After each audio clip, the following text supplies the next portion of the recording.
Ah, bukunya ada beberapa judul ya. Saya ambil satu arsitektur dan pembangunan berkelanjutan Papua.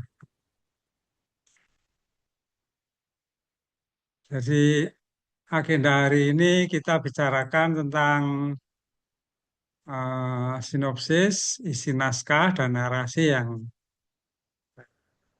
akan membentuk satu makalah atau majalah. Sebenarnya namanya majalah karena nanti akan dicetak. Kemudian cara kita menulis ya dengan cara yang sederhana, katakan dengan lugas dan luwes gitu ya. Kita harus pasti pilihan katanya, jangan ambigu, jangan punya dua arti tapi satu, tapi juga luwes gitu ya, karena yang membaca atau calon pembacanya supaya merasa nyaman dan segera membuka halaman-halaman berikutnya. Kemudian tata atur akademik ini barangkali kalau nanti waktunya tidak ada akan kita sampaikan pada minggu-minggu berikutnya gitu. Mudah-mudahan Bu Tami dan Bu moderator uh, mengalokasikan waktu untuk kita bertemu lagi gitu. Nah, mengapa saya mengutamakan sinopsis gitu ya? Karena memang untuk buah karya tulis ilmiah maupun fiksi maupun non fiksi itu tidak harus berupa abstrak gitu. Kalau kemarin kita membuat abstrak itu ya karena kebiasaan saja dan mulai hari ini kita ralat menjadi sinopsis gitu ya. Dua hal yang sama sebetulnya adalah inti dari atau intisari dari karya tulis, tapi yang satu digunakan untuk hal-hal yang apa tulisan-tulisan ilmiah yang atau khususnya untuk jurnal gitu ya. Sedangkan sinopsis itu untuk hampir semuanya menggunakan sinopsis gitu. Saya tidak akan membandingkan dua-duanya gitu. Kalau kalau apa kalau Ibu Bapak ingin tahu lain kali kita bahas apa beda sinopsis dan eh, abstrak gitu ya. Nah, sinopsis itu apa ya? Konsepnya adalah jendela bagi sebuah cerita gitu, atau jendela bagi atau pintu masuk bagi sebuah gagasan gitu ya. Orang melihat buku tebal, pengen baca yang mana dulu, lalu dia membaca sinopsisnya gitu. Oh ini ya tentang anu begini, tulisnya begini. Oh ada sekian tulisan saya baca anu tulisan nomor 5 dulu gitu, karena yang sesuai dengan saya gitu ya. Nah itu anu sinopsis. Nah di dalam sinopsis itu, nah, kalau jurnal itu anu ya, kata jumlah katanya terbatas gitu. Kalau sinopsis tidak. Tapi sinopsis jangan lebih dari 4 halaman gitu ya, 42 lah. Jadi orang bisa membaca dengan cepat dan segera tahu isinya. Yang pertama adalah argumentasi kita, gitu. Kita menulis dalam eh, kondisi apa atau apa untuk keperluan apa gitu ya. Penulis yang baik atau peneliti yang baik itu didorong oleh dua hal gitu ya. Yang pertama keseriusan dan kejujuran. Yang kedua adalah politik ber, berargumentasi itu ya. Jadi saya ingin mempengaruhi orang dengan mengatakan bahwa arsitektur masa lalu itu bagus loh karena bisa sampai sekarang masih dipakai itu. Nah, saya harus berpolitik seperti itu dengan argumentasi yang baik. Nah, kemudian argumentasi itu harus saya sampaikan ke pembaca dengan baik, dengan apa berbagai cara. Kadang-kadang kita kejutkan, kadang-kadang kita rayu supaya orang itu membaca gitu. Sehingga dia akan menarik minat membaca. Jadi intinya eh, dia adalah ringkasan narasi buku ditulis yang semenarik mungkin. Jadi sebelum atau setelah Anda nulis, Anda baca lagi sinopsisnya, kira-kira akan disenangi orang itu. Apa calon pembaca atau tidak gitu. Karena di sana kita akan memaparkan urgensi topik dan nah ini yang terutama keunikan sudut pandang itu. Orang boleh saja menulis arsitektur Papua, gitu. Mungkin bukunya sudah ribuan, tapi saya akan menulis dengan keunikan atau dari sudut pandang tertentu. Atau mungkin teman-teman yang dari luar Papua ingin menulis, saya ingin mengambil sudut pandang dari orang di luar Papua menulis tentang Papua. Nah, tentu saja bahasanya harus menggugah rasa penasaran calon pembaca. Gitu. Ini semua tidak tidak sulit karena setiap hal yang kita ketahui atau yang kita bisa itu selalu bisa diomongkan gitu ya, dibicarakan. Kalau kita belum bisa membicarakan berarti belum menguasai gitu kan. Misalnya kita menulis sebuah artikel terlalu banyak kutipannya itu juga orang ragu. Jangan-jangan ini orang ini nggak tahu maka kutip sana kutip sini gitu. Tapi kalau yang tahu biasanya kutipannya nggak terlalu banyak. Nah kemudian eh, isi naskah ya, ini ya sinopsis seperti itu. Isi naskah itu akan kita bagi menurut 5 tema, kemudian latar pemikiran, alur pemikiran, subjek kajian, dan nilai keunikannya. Ini tentu saja tidak harus berurutan seperti ini ya. Kemudian di dalam sebuah bunga rampai tidak memerlukan bab atau subbab gitu. Jadi tulisan akan disusun hanya diberi nomor 1, 2, 3 dan seterusnya. Tetapi editor akan menyusun berdasarkan sistem tertentu. Misalnya saja dari makro ke mikro gitu ya. Eh, atau sebaliknya. Kemudian mana yang menjelaskan mana begitu sehingga misalnya tulisan A akan banyak memberikan detail tulisan B lalu diurutkan seperti itu. Sehingga ibu bapak tidak usah merasa risau kalau tulisan saya kok ditaruh di belakang itu. Kan berarti yang belakang itu tidak tidak bermutu itu ya dibandingkan yang depannya tidak. Justru yang paling belakang biasanya orang yang dicari orang itu. Orang membaca buku itu kan dari depan langsung dibuka berat gitu dilihat belakangnya. Oh akhirnya ini gitu ya. Dilihat pengantarnya oh, kesimpulannya gitu. Nah buku juga begitu ya.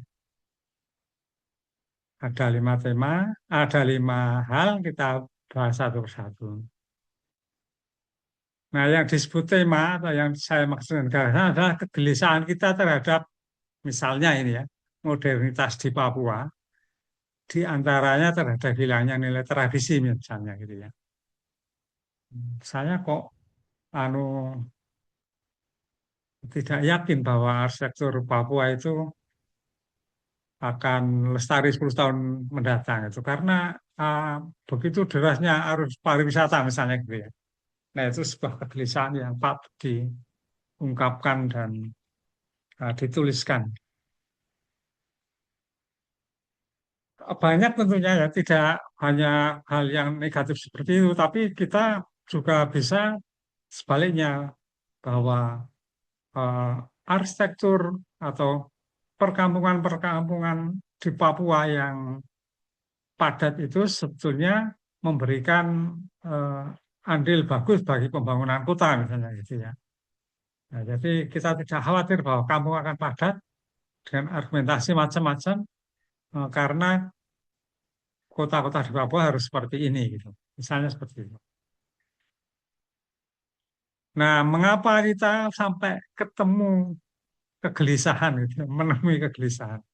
karena kita ya apa banyak menemukan sesuatu, banyak memikir, lalu mempertanyakan urgensi apa yang kita tonjolkan sehingga naskah relevan dengan permasalahan di Papua gitu.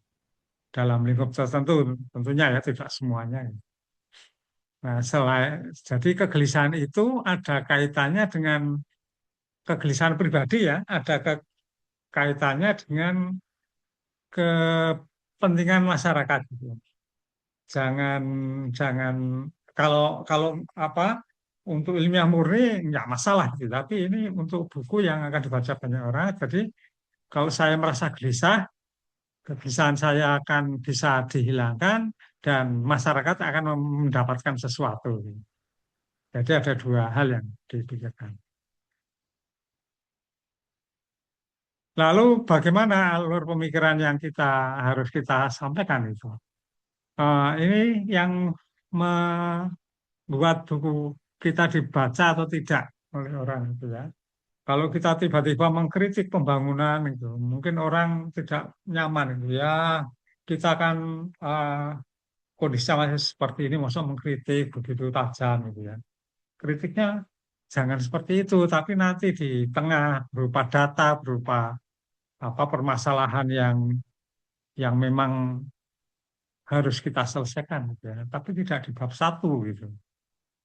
Jadi dimulai dari konsep pemikiran menuju kasus pengamatan.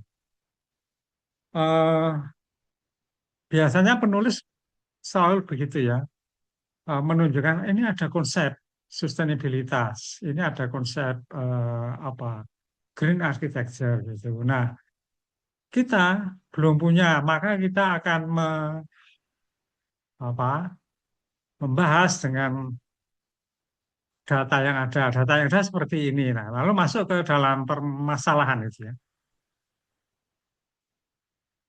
Jadi penulis harus berupaya membawa pembaca dari sebuah permasalahan pemikiran yang kita tawarkan sehingga eh, dia betul-betul anu, apa ya bahasa kasarnya terintimidasi gitu ya. Oh iya bahwa ini memang kayaknya eh, seperti itu yang kita butuhkan.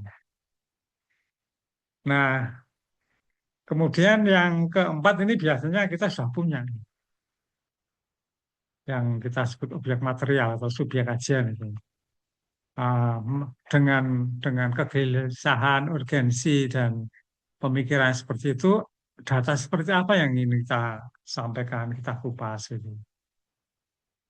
Kemudian data itu kan anu ya eh, rata-rata netral. Kita mau meninjau dari segi apanya gitu, atau dengan cara pandang tertentu bagaimana supaya data itu membangkitkan sebuah potensi tertentu. Nah, setelah semua ter apa tersusun gitu, lalu kita bertanya ini kira-kira apa ya yang bisa saya jual kepada masyarakat ini. Nah, mereka akan menemukan apa dari tulisan saya itu. Apakah ilustrasi yang bagus, banyak, bahwa setiap data ada ilustrasinya sehingga orang akan bisa memahami dengan cepat tanpa membaca terlalu lama. Nah, itu setiap penulis punya cara masing-masing. Itu isi naskah yang akan kita buat. Nah, bagaimana menarasikan? Ada agak panjang ini ya, tapi ada tiga hal yang perlu diperhatikan bahwa ada struktur buku, struktur tulisan. Nah, nanti kita bahas ada tiga langkah itu. Apa saja. Kemudian dengan bahasa yang lugas dan luas. Ini dua hal ini jangan dipisahkan ya, karena eh, kita sering terlalu asik dengan penjelasan kita sehingga luas tapi kurang lugas. Atau sebaliknya itu, kita terlalu singkat menjelaskan sehingga orang merasakan kurang nyaman itu. Lalu dari kedua ini kan sebetulnya relevansi apa untuk kekinian. Jadi eh, sebetulnya tulisan kita itu bagi masyarakat apa gitu. Itu yang penting sekali. Karena masyarakat itu berubah-ubah ya. Dan permasalahan juga tidak selalu sama. Nah, yang dimaksud dengan struktur tiga langkah itu satu berupa pancingan. Kemudian ada intinya dan bermanfaat. Gitu. Pancingan, eh, kegelisahan atau fenomena tadi kita sudah bicarakan. Nah, ini ada sebuah kalimat yang ingin saya sampaikan sebagai contoh ini. Di tengah kepungan beton dan kaca, masihkah arsitektur menyimpan memori tentang tanah pijakannya? Gitu. Nah, ini kan kalimat yang tidak jelas ya. Ini apa maksudnya kepungan beton dan kaca? Ya? Eh, Setelah kalimat ini kita akan menjelaskan bahwa kepungan beton dan kaca itu di tengah-tengah padatnya kota yang bangunannya tinggi, besar gitu. Masihkah arsitektur menyimpan memori tentang tanah pijakannya?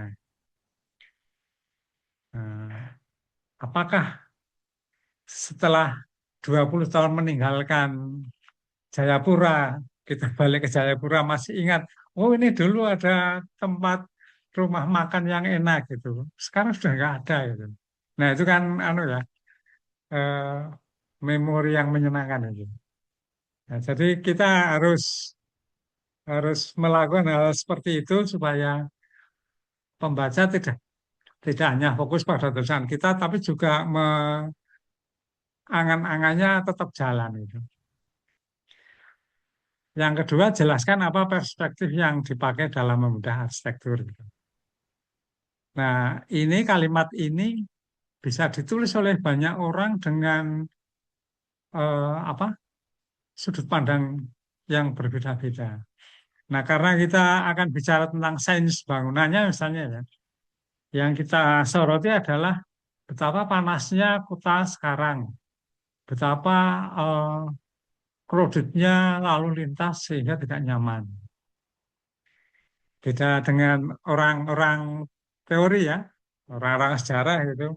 Dia akan berbicara, oh dulu nggak seperti itu, sekarang seperti ini gitu ya. Jadi ada intinya. Demikian pula yang lain ya.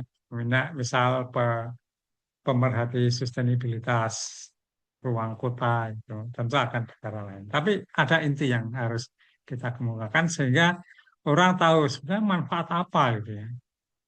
Ini sebuah cara pandang baru atau penyelesaian kasus gitu. Sama-sama pentingnya ya. Kita melihat kota, yang satu berpikir, ah ini kota ini harus dilestarikan gitu misalnya. Tapi juga ada yang lebih fokus pada ini masalah drainase, masalah penerangan jalan dan sebagainya ini harus diperbaiki. Nah, itulah narasi dari sebuah tulisan eh, pendek bagian dari Bunga Rampai. Kalau Anda menulis buku panjang tentunya ini ini tidak begitu jelas gitu ya karena akan diurai bab per bab. Gitu. Kemudian pergunakan bahasa yang lugas dan luas. Misalnya saja arsitektur itu kan dimensinya banyak gitu ya. Atau kota lah. Arsitektur bukan hanya soal bangunan, tapi soal ruang hidup. Ruang hidup yang seperti apa yang kita harapkan. Arsitektur apa yang harus kita tampilkan, itu kan. Nah, jadi bahasa yang berimbang. Di satu sisi cerita tentang fisik, di lain sisi tentang harapan, tentang sesuatu yang tidak apa, terungkap secara visual itu. Atau yang ini fisik, ini non fisik gitu ya. Nah, jadi pembaca akan kita aduk-aduk pikirannya gitu ya antara yang fisik non fisik nanti kembali ke modern tradisi gitu. Tapi alurnya tetap harus harus intinya harus tetap eh, mengikuti koridor, jangan keluar di paragraf pertama bicara tentang apa kedaulatan in, apa energi gitu ya. Di paragraf kedua cerita tentang anu apa sejarah gitu. Jadi ya harus urut gitu. Nah, diksinya yang mudah dipahami, tapi juga jangan mengikuti masyarakat ya.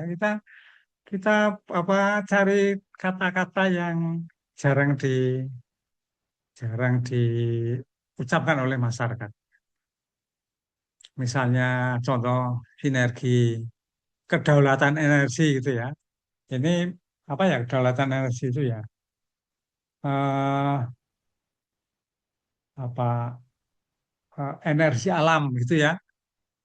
Eh, menyatu dengan alam itu ya. Itu kan kedaulatan energi. Kemudian kata-kata manifestasi gitu. Bahwa arsitektur yang begini adalah sebuah manifestasi dari masyarakat yang seperti ini. Ini kata yang sehari-hari tapi jarang diucapkan itu. Nah, trik lain adalah nah ini tadi kita mengaduk-aduk isi hati pembaca dengan menggunakan kontras gitu ya. Jangan jangan apa jangan linear gitu ya. Eh, kita cerita tentang betapa betapa eh, apa berbudayanya kita melestarikan arsitektur tradisional Papua.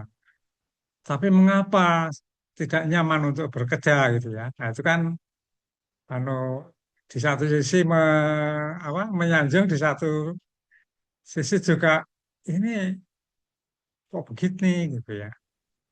Gitu. Nah, yang ketiga, bagaimana pembangunan, ini contohnya, bagaimana pembangunan berbasis tradisi mampu menjawab tantangan kelangsungan energi dan semangat masa depan, sekaligus menghalau krisis identitas manusia modern Papua. Ini satu kata yang bertingkat ya, dan kompleksitasnya tinggi, jadi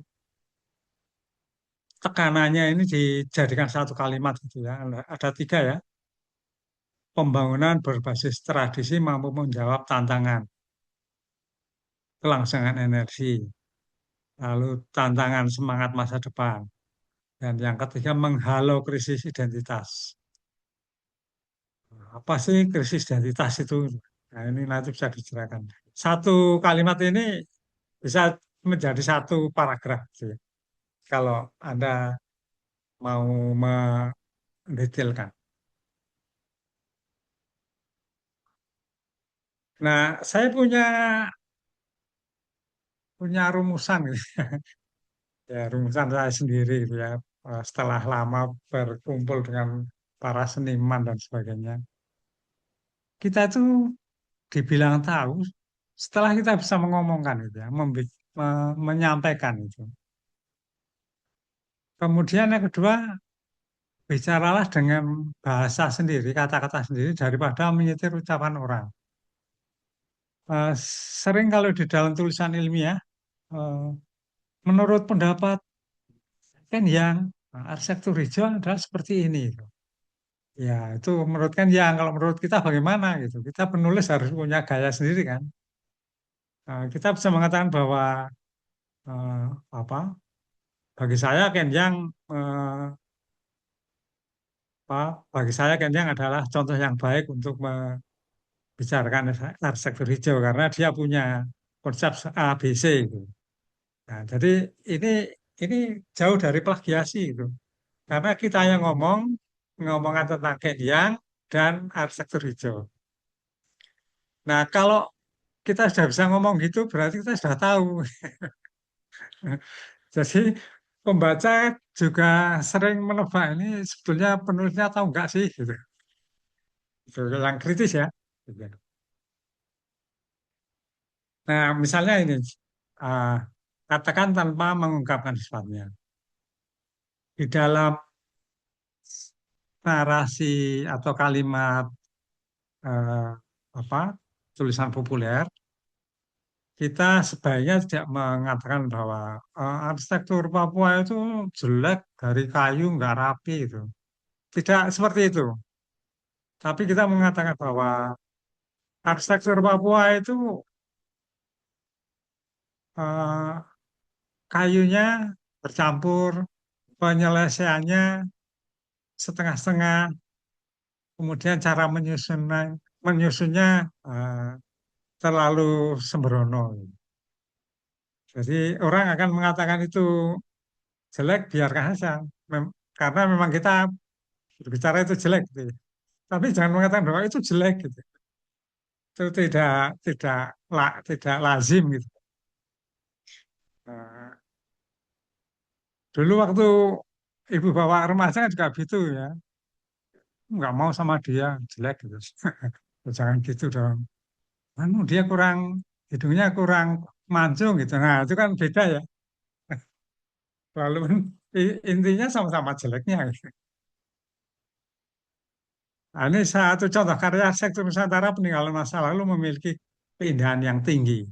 Nah, ini kalimat yang mengambang seperti ini ya, tidak spesifik. Arsitektur Nusantara, nah, itu masih disebut peninggalan masa lalu, memiliki keindahan yang tinggi. Keindahan yang tinggi ya, maksudnya keindahan indah sekali itu. Ya. Maka kita menjadi bersalah bila tidak melestarikan demi generasi mendatang. Enggak juga ya, kalau memang enggak pas ya tidak dilestarikan gitu. Nah, lebih baik mengatakan yang seperti ini. Karya peninggalan arsitektur Nusantara selain konstruksinya kokoh dan berdaya tahan lama, disukai hingga kini dan terus dikembangkan masyarakatnya oleh masyarakatnya. Ini artinya menunjukkan keindahan berdasarkan aspek dan unsurnya gitu. Jadi kalimat seperti ini hendaknya dihindari karena satu kalimat tidak mempunyai satu fokus yang baik, kemudian yang bawah ini tidak ini debatable gitu. Maka kita menjadi bersalah kalau tidak melestarikan ya ya apa iya kalau memang harus ganti kan ya ganti gitu. Gitu. Jadi katakan tanpa mengungkapkan sifat terutama sifat buruknya. Kita tidak harus menyanjung tapi juga eh, tidak ingin mengungkapkan kekurangan-kekurangan secara vulgar gitu. Nah, sekarang kita berganti kepada dari ini kalimat ya, kalimat sekarang paragraf ini. Ini yang yang sering kelupaan gitu kita. Bahwa satu paragraf itu sebetulnya satu cerita utuh sendiri itu ya. Ibaratnya satu puisi sendiri itu. Eh, satu paragraf isinya satu atau dua hal yang berkaitan itu. Tapi poinnya ada poinnya dan eh, satu paragraf itu ya sudah menjelaskan sesuatu gitu. Jadi jangan khawatir kalau paragraf kita hanya terdiri atas 6 baris kalimat dan paragraf itu minimal 2 kalimat ya. Atau paragraf kita hampir 1 halaman itu ya nggak apa-apa karena memang apa permintaannya seperti itu. Jadi kalau membuat paragraf harus ada poinnya apa yang dibahas, misalnya tadi tentang apa energi alamiah, energi alam gitu, energi alam, kemudian jelaskan latar belakang mengapa subjek tersebut penting gitu. Kita bisa menjelaskan bahwa energi alam itu murah, tersedia, tetapi apa harus diolah dan sebagainya itu ya. Artinya itu. Dan ada peristiwanya. Kalau kita bicara energi alami, kita akan bicara pada lokasi-lokasi di pinggiran kota misalnya gitu ya. Kalau di kota yang padat barangkali susah gitu. Atau pada ruang-ruang yang memang apa mempunyai sifat seperti itu, gitu. Jadi kita harus menunjukkan data, fakta, dan ada tambahan sebetulnya intelijensianya gitu. Atau kalau tidak ya dijelaskan sesuai dengan pengalaman kita gitu ya. Saya merasakan nyaman di ruang ini, di luar panas sekali, ketika masuk kita merasakan dingin sehingga memang tidak butuh AC dan seterusnya. Dan satu paragraf harus punya kesimpulan kecil ya, merangkum poin utama dan gambaran apa yang dibahas di 1, 2, 3, 4 ini. Jadi orang membaca satu paragraf sudah mendapatkan satu cerita dan siap untuk berpindah ke lain paragraf, dan dua paragraf harus dihubungkan dengan kata hubung.